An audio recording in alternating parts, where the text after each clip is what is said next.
What is going on, guys? Raonic Mitten here, bringing you a Counter-Strike video. Actually, it's probably the first time I've uploaded in a while. Just before I get the video started, I just want to make a quick apology about my keyboard. It is mechanical. You might be able to hear the sounds in the background. Hopefully it's not too big of a deal. And also, I was trying to get the keys pressed add-on for the longest time here, but I just could not figure out how to get it going, so you'll just have to deal without it, unfortunately. But today I'm actually bringing you a surf tutorial on CSGO.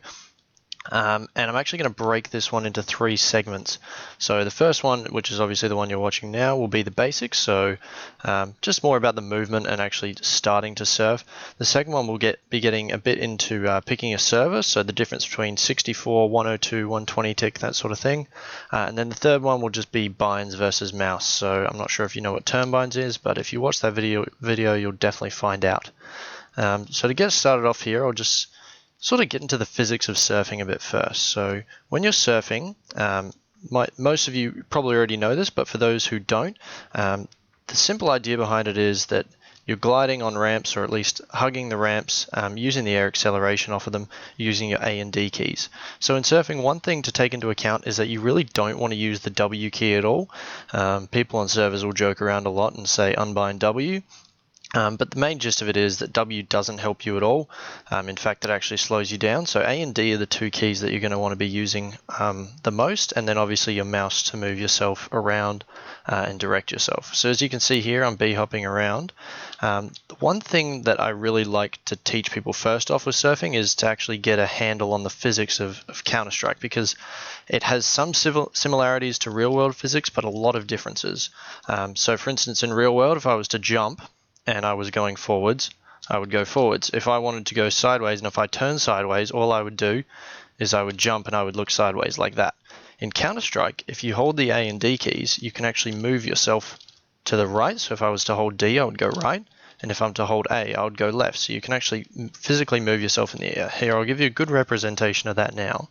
So if I go off this ramp, and then I flick up off of it, and then I hold A, I actually move all the way to the left. Sorry, I'll try that once more. But if I were to hold D, I'd go all the way to the right. See how I can move all the way around. Now that's one of the real key concepts when it comes to surfing. Also, another thing to take into note is that surfing does have a really steep learning curve. So what I mean by that is here, I'll put a diagram up on the screen while I'm saying this. But as you can probably see now, it's really difficult to get the hang of to begin with. So to start off with, you're going to struggle. There's no doubt about that. Unless you really have a handle, like you've done a lot of B-hop servers or something in Counter-Strike before, you're not going to be able to just jump into surf and be good straight away. It does take a lot of time and a lot of practice, but it is really enjoyable and really worthwhile once you actually get the hang of it. So the starting bit, definitely the hardest, steep learning curve, but once you get to that bit and you plateau a bit and you start, you'll still improve over time, obviously not as much as you did to begin with, but it'll become much, much more enjoyable. At the start, it can be actually quite a bit frustrating. Yeah, so as you can see here, I'll actually go third person so you guys can have a good idea. So now if you watch me, I can go left, I can go right. And another thing obviously you can do with that, which lots of you have probably done before or probably seen before, is B-hopping. So if I were to just hold the A key and move my mouse around in circles like that, I can actually just B-hop in a circle. And obviously auto hops on this server as it is on most, so you can just use that to gain speed. I'll talk about that a bit more later. So now let's go on to ramps. So with the ramps, for the most part they're shaped the same way. There are some different ones, but for the most part they'll look like this. They'll be like a triangular prism sort of shape. You'll have the tip there, and you'll have the sides and the sides. Now to begin with, one of the main points I like to emphasize when I'm trying to teach people how to surf is that you really want to hit the top of that ramp. You want to hit it right at the top point. Think about the physics of it. This is where the real world physics start coming into play. Gravity still exists in Counter-Strike. So what you want is you want to hit the top, and as you move downwards, just like with normal, the gravity is going to gain you momentum. So if I were to go down here and I were to just slide down, I'll gain speed. Even though I didn't press A or D there, I just slid off the ramp. But you can see I gain a lot of speed just by going down that. So now if I was going to do it with the A key, I would go down it, hit it, and then go off. See how I had plenty of momentum there.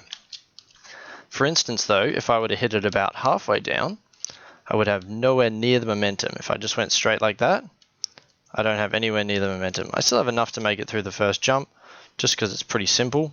but you can get a lot more momentum, and you'll see in later stages it makes a huge difference to the way you surf. Okay, I'll just go back to the start.